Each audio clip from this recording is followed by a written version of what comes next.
সালাম আলাইকুম। একজন বিপ্লবী যোদ্ধা এই নুরুল হক নূর, তার গায়ে হামলা করে সেনাবাহিনী বুঝাইছে যে আসলে তারা এখন চেঞ্জ হয় নাই।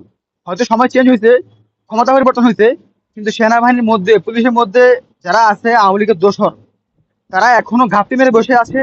তারা যে কোনো সময় যে কোনো দলের উপরকে তারা হামলা করতে পারে।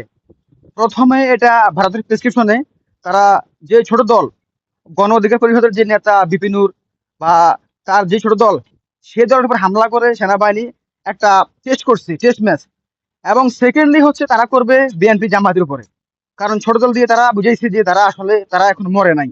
তারা হয়তো তাদের দল নাই, কিন্তু তাদের যে লোকগুলা ছিল প্রশাসনে, পুলিশে, তারা সবাই এখনো আছে। সুতরাং এখান থেকে বিএনপি জামাতকে শিক্ষা নিতে হবে যে তাদের উচিত ছিল ক্ষমতায় এসে বা এই ইন্টারিম গভর্নমেন্ট গঠনের পর পর পিলখানা হত্যার বিচার চাওয়া। পিলখানা হত্যার বিচার না হওয়াতে এখন এই অবস্থা। এবং দেখা যায় আগামীতে আরো ভয়ঙ্কর কিছু হবে। তাই সবাইকে অ্যালার্ট থাকতে হবে, যে কোনো সময় যে কোনো কিছু হতে পারে। এখান থেকে সবাইকে শিক্ষা নিতে হবে।